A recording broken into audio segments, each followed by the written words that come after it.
author is an exciting endeavor that invites you to explore the depths of your own creativity and share your unique voice with the world. Whether you are drawn to fiction, nonfiction, poetry, or any genre, the path of becoming an author is marked by dedication, growth, and the joy of crafting a story that resonates with you and also your audience. Let's dive into the step by step guide to help beginners navigate and fulfillment of this exploration. My name is Dennis Schleicher. I'm an associate agent with Talcott Literary LLC, located in Milford, Connecticut. I'm also the author of Izzy Nuts, which is a bestseller, and another one called Scripture Up. So I represent Christian authors within the realm of traditional publishing. As a literary agent, what I do is I sell your book or your proposal or your manuscript to an acquisitions editor. But you don't always need an agent to do that. You can do it yourself, but there are pros and cons to everything. So, right now, I want to talk about 15 steps for a beginner's guide to becoming a published author. Let me know your thoughts in the comment. I had a person, Brandon Cook, ask what inspired you to become published, or what inspired you to become an author. Well, that was easy. I was asked by the church that I belong to write my book called Is He Nuts? Why would a gay man become a member of the Church of Jesus Christ? And that was my transformative journey. So let's dive into this. Step number one, develop your writing skills. Begin by writing regularly, a practice that serves as a cornerstone to your growth as a writer. Through consistent effort, you'll refine your skill, discover your strength, and gradually shape your unique writing style. So, let me talk about that for an example. In the beginning, when you start writing, your muscle in your brain needs to be trained. And the more you write, the more that muscle is strengthened. That more that muscle is strengthened, the more natural it becomes. So if you take a break from writing and you stop, typing, your muscle becomes weaker. So the more you do it, the better you become at it. And that is my advice for step number one. Step number two, choose your genre. What is your genre or niche? Develop or dive into the realm of writing by identifying your genre that unites your passion. Is it fiction allure, nonfiction pursuit, or of truth, or of an inspiring poet? What is your niche? Find where your heart and your imagination align. This is key. Like myself, I'm not a big fiction writer or reader, so I like to read nonfiction. I like to read biographies. I like to read true stories. I like to read Christian inspiration. So for myself to read, or to represent, let's say, romance, that would not be something that I'm passionate about, and it would show with the acquisition editors that I'm trying to sell the work to. So I want to be passionate about what I read, and I'm sure you would too. I also have to apologize. I scheduled this live earlier and it had me sideways, so I had to redo it. So now I'm vertical and not horizontal. I think it's a new feature that they may have with YouTube. So, hey, we're going to give it a try and see how it works. So I'm glad I'm at least standing upright this time. Number three, create a writing routine. Carve out dedicated time in your schedule for writing. Consistency breeds progress, allowing you to weave your story with a steady determination. This is key. If you don't set aside, for myself, it may have required getting up a half hour early and dedicating that half hour to writing, or scheduling an hour out of my day that I could shut my phone off and not take anything, put everything on silent, and just write or work on my craft of developing my story. So, number four, writing regularly. Begin your literary journey by crafting shorter pieces as you gain confidence and hone your narrative. Your powers become stronger. You'll find the courage to embark on more extensive projects. So sometimes it's just writing a little bit and then expanding on that, writing short stories, writing short essays or magazine articles that could consist of anywhere from 600 to 1200 words, then expanding on it from there. You never know how the mind works, and it's amazing how you'll want to expand on what you write once you start diving into that. Number five, draft your story, unleash your idea onto paper without the pressure of perfection. Let the intent initial draft be your canvas for your creativity, allowing your story to take form. It doesn't have to be perfect right off the bat. And that is something that I am adamant about, especially with myself being dyslexic in doing. It's never perfect. You have to just get it out on paper.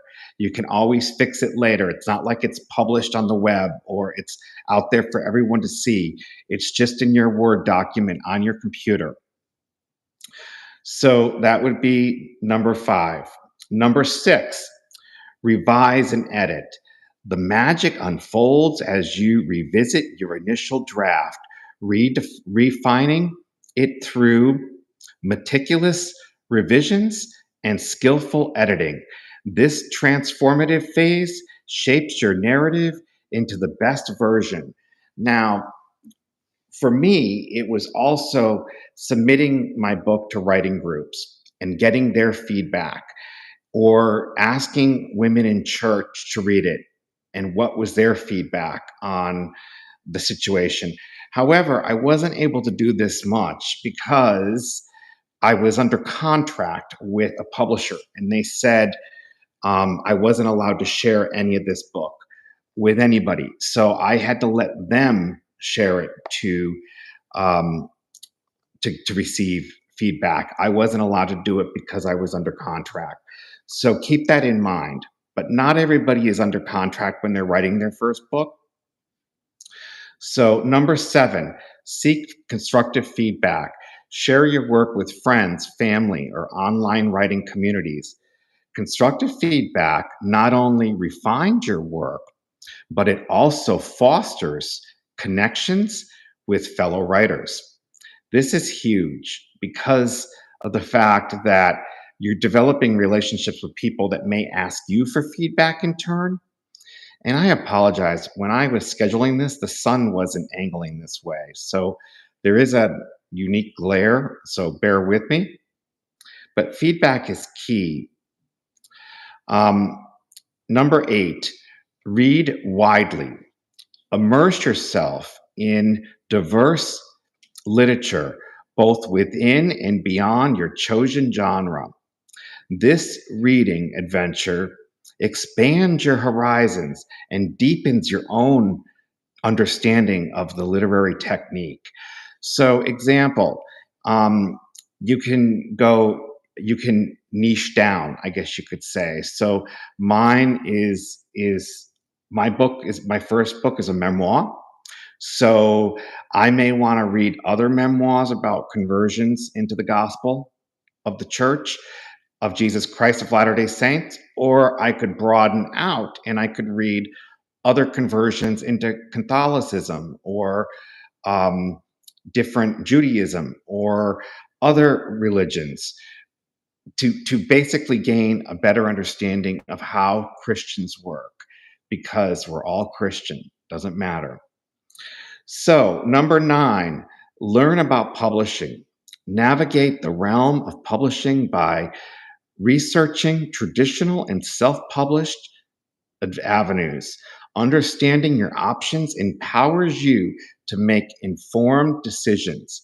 Yes, it's really important to understand the different types of publishing. And the reason being is a traditional publisher may not want your work. So you may have to self publish.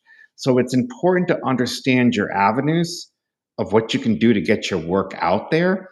And you never know, down the road, you may be picked up by a traditional publisher. But don't give up. That's the key.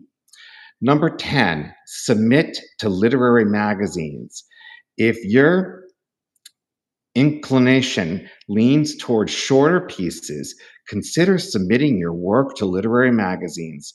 These exposures can be a stepping stone to a broader recognition, which is key. You want to be recognized as a thought leader within your industry or your niche. Number 11, build your writing identity. Craft an online presence through a blog or social media. These platforms not only showcase your work, but also foster connection with like minded audience. This is key when writing. Developing your online presence is crucial because that is your platform, that is your credibility, that is what authors or agents or publishing houses are going to look for when signing you as a deal.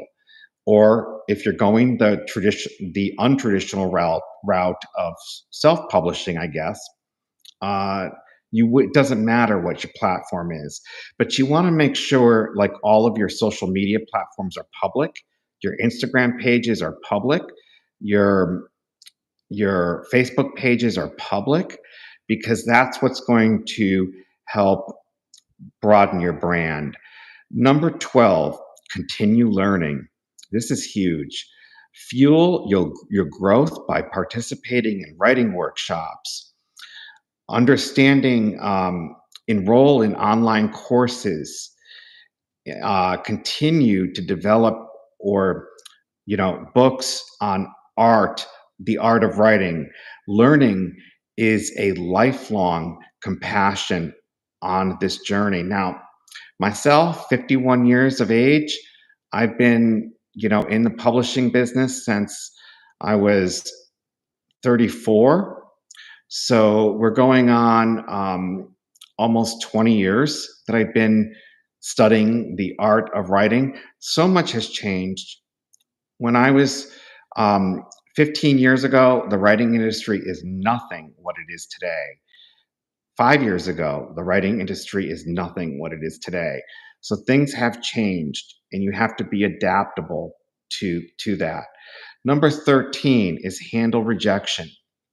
Rejections are a natural part of a writing life. Embracing them as a stepping stone and learning from each experience and persisting with unwavering determination. Okay, rejection is part of the business.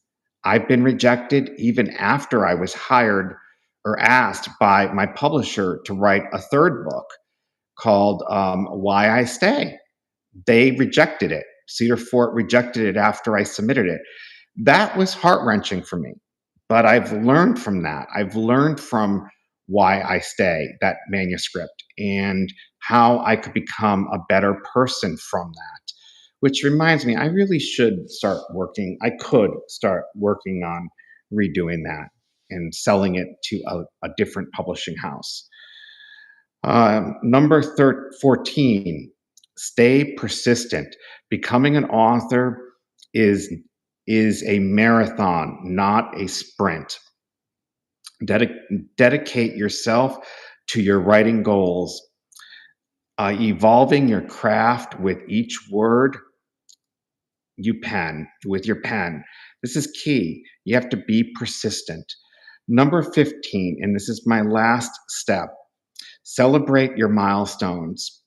As a as you progress, celebrate each achievement, whether it's completed a chapter, receiving positive feedback, or reaching a personal writing milestone. Celebrate it. Take yourself out to dinner, take yourself out to lunch, go to a movie or rent a movie, download it. It's up to you. However, what is meaningful to you? Now, in closing, the realm of writing, each journey is all unique as stories we craft. As you navigate the path to becoming an author, remember that patience and passion are your ally. Cherish the process of creation, for it is wavering words that you leave an invaluable mark on both your readers and the literary world. Embrace this adventure, and may your literary aspirations flourish with every sentence you write. Remember, the journey to becoming an author can vary greatly, and patience and determination are key. And if you have any questions when this is live or when I upload this, I'd be more than happy to answer them in the comments. Thank you for tuning in, and happy writing, and make it your day. And please don't forget to like and drop me a comment. And also, if you shop on Amazon, there's an affiliate link below that I would be greatly appreciated if you use that to shop. It would mean a lot because I would earn a small commission, but every little bit counts. And I appreciate you supporting me. Have an awesome day, and we'll see you next time.